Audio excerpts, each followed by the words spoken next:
presenting the transcription feature, Superman. Up in the sky. Look! It's a bird. It's a plane. It's Superman. And now, Superman, mighty visitor from another world, who came to Earth when the planet Krypton was destroyed by quakes and explosions.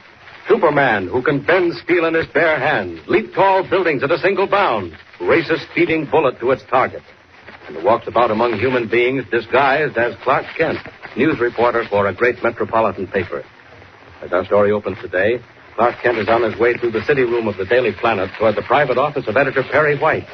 As he is about to knock, he realizes that Lois Lane has approached, apparently headed in the same direction. Hello, Miss Lane. Oh, hello, Mr. Kent. Hey, you're looking great. Oh, what's new? Ask me later after I've seen the old man. White? Well, that's where I'm headed myself. He just called me. He just called me, too. Say, what's the big idea? Haven't you heard? Conference of Leaders of American Journalism. Oh. Well, here we go. Come in. Oh, hello, Kent. Oh, White. You too, Lois. Fine. Come in. Close the door. Now, Lois, I'm entirely too old to lose my sleep on account of any members of your family. My family, Mr. White. Oh, you must mean Uncle Horace. Right. I do mean Uncle Horace. Look here. If this is a family row, Mr. White, maybe I'd better run along. Now, you stay where you are, Kent. You're in this, too, or you will be. Who's Uncle Horace, Miss Lane? Uncle Horace is Dr. Horace Morton, one of our leading private meteorologists. Our leading witch? He's a scientist. He studies all about the weather. He does more than that, Kent. He's probably the world's most accurate forecaster. His record of accuracy is simply amazing, and he won't tell us a word about it. Secret system, eh? Oh, Uncle Horace is just old and crotchety. He never reads the newspapers, and he doesn't like journalists. I know what you're leading up to, Mr. White. You want me to go out and get an interview from Uncle Horace on how he does it. But it just isn't any use. Just the same, young lady, that's where you're going. You and Kent. Oh, please, Mr. White, I hadn't seen him for years. I doubt if he even knows I exist. All the more reason for calling on him. Charming niece, doting uncle, show him what is missed. Now, seriously, Lois, it's got to be done. If I'm right, there's a red-hot story.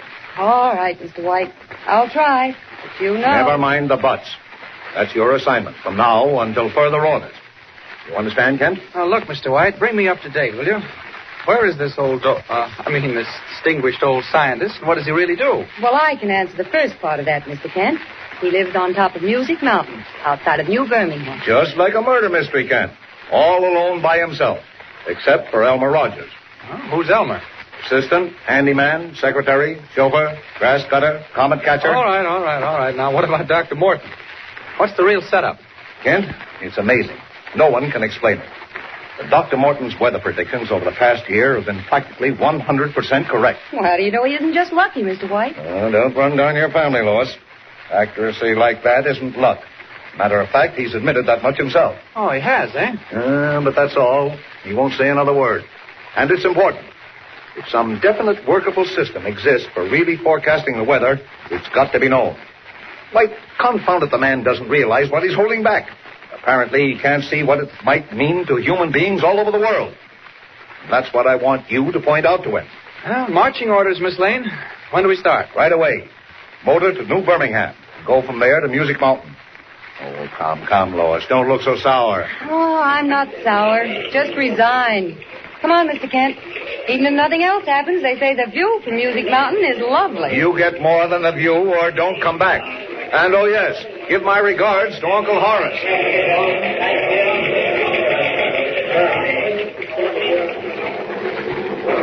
Good grief, Mr. Kent. Did you ever see it rain harder in your life? Well, to put it in words of one syllable, no.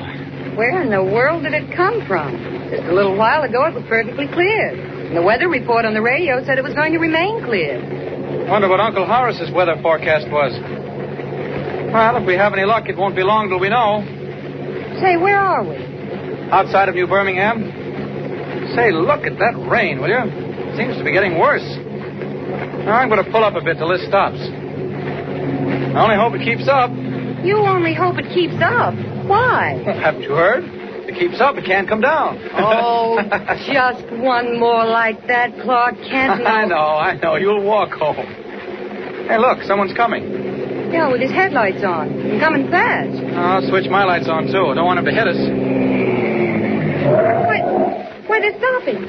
Look, they jumped out of the car. They're running this way. In all this rain. What the dickens are you supposed... Get out of this car. Come on, make it fast. What's the big idea? Who do you think you are? Come on. I got no time for back talk. Get out of the car. See, you... Mr. Kent, look out. He has a gun. We want this car. Come on. Mr. Kent, do as he says. Don't argue. Come on. You heard me. Make it fast. Come on. Okay, babe. Come Wait, on. don't make him angry. Let him have her car if they want it. Look, they're turning around. Mr. Kent, what do you think it is? I think it's some kind of a getaway, Miss Lane. They're one jump ahead of the police, and they think they can break up their trail by switching cars. Let's get in their car, quick. What are you going to do? I knew it. They've taken the keys. You stay in here and keep dry, Lois. Well, you get in here, too. Mr. Kent, wait. You'll be all right. I'm going to beat it back to the nearest phone. Now wait right where you are until I get back. Now then. Thank heavens for the storm and the fog. She can't see me changing to Superman. Back to the nearest phone, eh? I think not. I'll settle with those birds myself. Up we go. Up and away.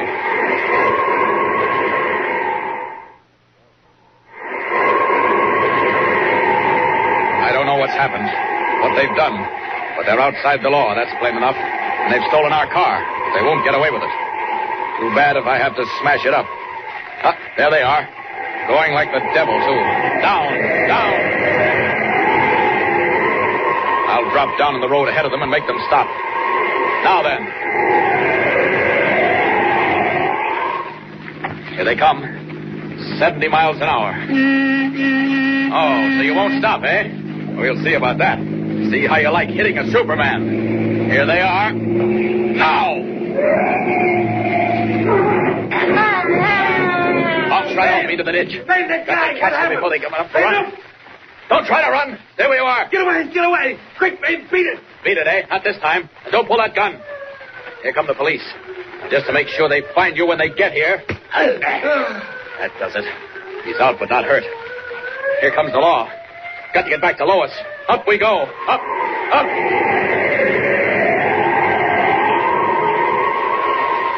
Afraid our car's wrecked for keeps. Too bad. Well, we'll get the police to take us back to town. Then we'll get another car and head for Music Mountain. Late the following evening, Kent and Lois Lane in another car ascend the dark and winding road up Music Mountain. Boy, some road, I'll say. Wonder how your uncle ever gets down to civilization. Huh? What? I say, I wonder how your Uncle Horace gets down to town for his beans and bacon. Oh. What's the matter? Not sick, are you? Oh, no, I'm all right. You've been awfully quiet lately. Sure you feel all right? Certainly I'm all right. Say, aren't we almost there?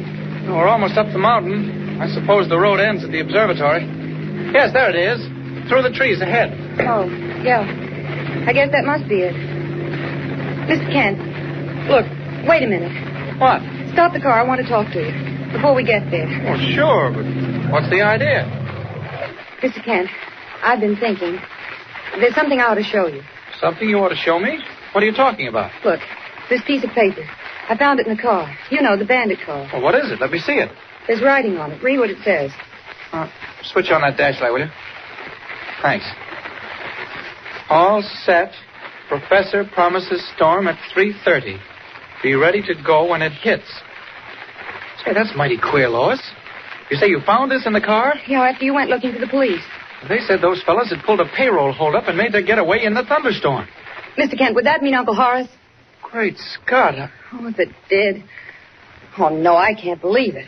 Oh, of course not. Oh, you've got it all wrong. No, but Mr. Kent, what else can it mean? Professor promises storm at 3:30, and it was just before 4 when we met them on the road and they took our car. Mr. Kent, you don't think there's a connection between Uncle Horace and those payroll bandits, do you? Come on, Miss Lane. There's the observatory. Now, you let me take that paper and just forget about it. Come on.